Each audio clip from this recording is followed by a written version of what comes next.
two Drew poems from my most recent self-explorations. Yours truly. I say that all the time, if you didn't notice. I am incomplete. I am whole, missing nothing. And I am the spaces in between. I am the embers and the ash. I am the water and every splash. We are the moon, and currently we are every way. Drew the way I was drawn. What? Every way. Wave. Wave. Joey's favorite part of the ocean. No, that's the marine layer, right? Right. The marine layer. Anyway, drew the way I was drawn. Listening wide open, my people say, I am loved. As God knows, I am more than enough. The poles say I have fallen in a safe place at the wrong time. I am writing this rhyme, dying inside amidst the abundance of a wish-filled and wonderful world. My meds say I will be alright for now. If I keep winning all of the battles of sanity, those skirmishes I fight every hour, on the hour. Inside my head, even while in bed, the weather people say the sunshine proves the sun. Well, this got mixed in the editing. The shadow proves the sunshine. You need a storm for a rainbow, and midnight for the soul of any sunrise. Well, if that's true, what happens when the fun stops?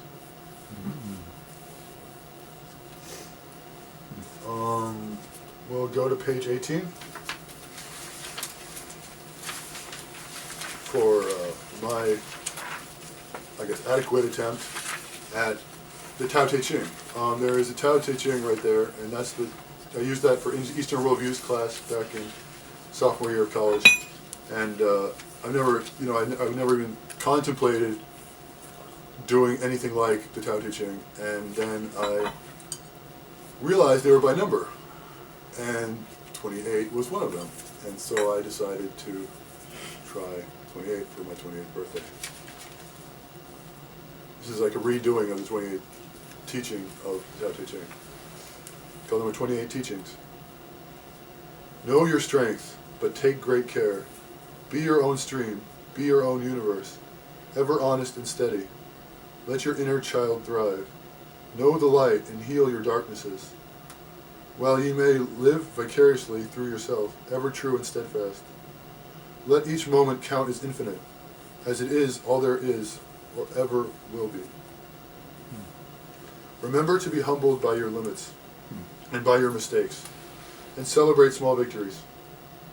Bring your resources into your abundance, and if you forget all else, return to the self and be true, knowing full well that your serenity comes from the love that you give, just as much as the love you enable yourself to receive.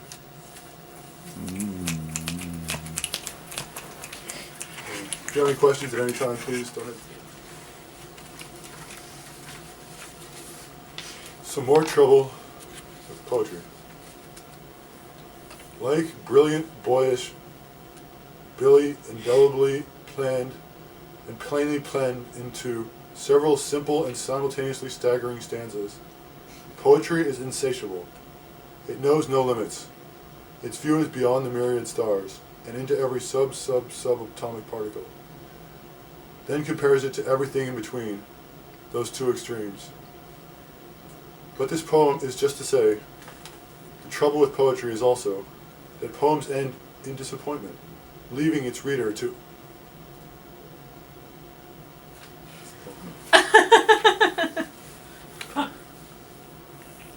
It's called the Surprise Symphony in Poetry. We'll go on to the next one. On page 11. Yeah, I'll just read the poem and then I'll talk about it after. Tears. Why did he start? Sorry. These the tears that come cascading down in a flood, till all my walls wash away, and the rubble is released to the north and south, west and east. The sole remnant is unity of rain, thorns, leaves, stems, and roses. You can turn it off. Sorry, Denise. We'll go to Sharks Hockey, the poem right above it on page 11. Crash, says the boards. Swoosh go the skates, all siren and foghorn, as someone scored. Hundreds of thousands watch a dot on the ice, a period on the page. For all fans, this poem about hockey is the only time everybody wins. It's a pretty silly poem. I like it. I like it a lot. Drew, I didn't know that you liked hockey so much. Aimless. This evening, is it recorded? Mm-hmm. No. I spoke of aimless things and fulfilled dreams, searching for my own miracles, falling in love with books and her looks more and more each time she cooks. In the bleak early winter, while I sell books and check IDs, I say, think, dream perfect, perfect her. While I bike home from work, I fall in love with dark and light, yearning for freedom and hunger for the rest of my life. I talk and write and think and drink water.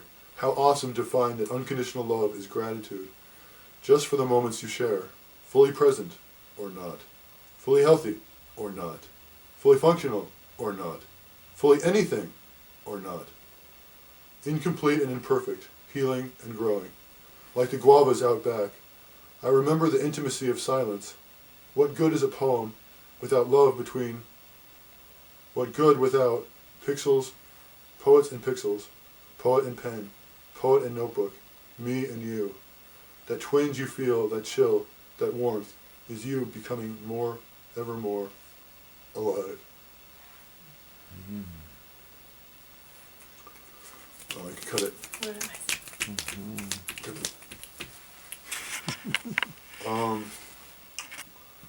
Well, this is kind of gratitude in a long form. Being able to accept yourself is the basis of gratitude, basis of everything. And I think this idea of unconditionally being grateful. I think everybody in any circumstance has something to be grateful for, and that's called being alive. Unless you're in constant pain, in that case, that's just too horrible to think of. Anyway, as long as you're not always in pain or always suffering, you have something to be grateful for. Can you tell us about the aimless? How did this, is this the aimless part? Because there's no, the unconditional part, right? There's no, it doesn't have to be for anything. You're grateful just because you're alive. There's no aim to, I'm grateful for the ceiling, right? That's not, that's grateful, but that's not the kind of gratitude I'm talking about. I'm talking about aimless gratitude. Mm-hmm. No specific object Yeah. or event. Yeah, no reason. Whatever condition you're in, you know, that's the second stanza, fully anything or not. Mm-hmm. Anyway, anyone else got anything to say? Okay, page 7, Act to Self. No more staring out the window at the oleander next door. No more wasting time with bad and time-wasting music. Bad books, bad food, bad habits, bad movies, or losing my mind over silly sports. Oh, that's not going to happen. In my future, there will be less Facebook and more FaceTime, not the app. No more giving my time to snooty poets or ruinous foods. I have traveled so far just to get here. From now on, I will be giving more time to be in her arms. She allowed this poem to get on here. Dreaming of her, plotting our future amidst the stars of our ambition, and defying the smooth, cyclical, slippery slide and sands of time. Being everywhere for her and with her. No more mirror reflections obsession unless it's of her. No more worried nights till 2 a.m. unless we're worried together. No more denying that when she wrinkles her nose, that I can't help but dance inside and enthusiastically kiss the nose and the face it belongs to for its cute idealness. The face of my wondrous love, this I vow more than anything else, ever, now, to be ours. Apartment on Flea Street. Today's windier, colder weather, with leaves on the ground, made me think of the falling foliage outside your apartment, while you welcomed me, beckoned my entrance. Like the beams of a lighthouse, you lightened my life in so many ways. Beacon of home amidst all this life. Food, water, shelter, and you. No more do I need. Maslow humored and humbly honored that I, haphazardly and by happenstance, made it to our dance. With you, at long, long, ever long last. My miracle, myself, we together are me, as Rumi had said, while dancing the silly sacred Sufi spins shuffle. He wisely spoke that the lasting limitless lovers don't finally fittingly frolic and fasten together, or fet or foregather for that matter, or meticulously merrily meet. They are there and here and in each other all along. Thank you for being me together. I do not stand by you. Wood spelled with 2 O's, like it would. Your eyes tell more stories than endless rings on a redwood tree. Thank you for making me your forestry partner. Your sapling eyes sap and sap me to new evergreen grow. Interesting to turn love into forestry, huh? Is that kind of cool? Page 17. Come down to the end of the road already. I am grateful, very grateful, for family here and family gone, for family peace and family fun, for fans, friends, familiars, and felines, for frolicking in fantasy fields. One book at a time, for it is true, I need all your pages to cover me. And then grateful. It's grateful, but it's full as in. I am grateful very grateful for you, for us, for being me finally, for staying true to the way, to the truth in my life. I'm going to again give the background story because that makes the poem even more awesome. This was the last, I wrote this poem right after my first collection. Well, I mean, there's a good thing and a bad side to it. I wrote this poem 20 minutes after I published my first collection. And so I was like, and it was so much better than any of the poems in the collection. But the good thing is the next day I was going to be graduating, or promote, what they call it graduating, from the program at Momentum in California Avenue, the halfway, the healing place for dual diagnosis and all that. And I read this poem to everybody, and they wanted me to put it, to laminate it and put it up there. So it was there for a long time. But it's called Worthy, and it's basically what I learned in my 2.5 years of going to that program.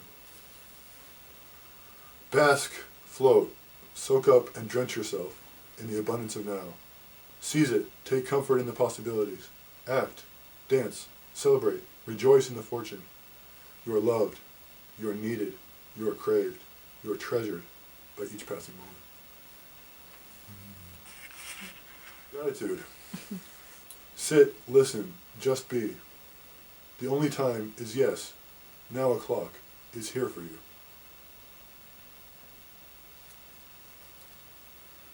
I mean, that's what it is. I think yogis and people take 20 years to to think of something as basic as here and now is all there is. And yet, once you discover it, you still forget it in the next like the next moment. You're like, oh, I gotta think of something else. When we read, it's called "Thank You All So Much." I don't know if the comma's in the right place.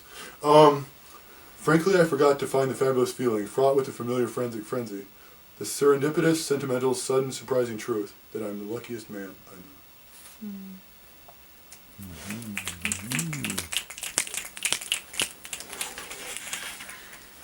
having you read it gave it a whole different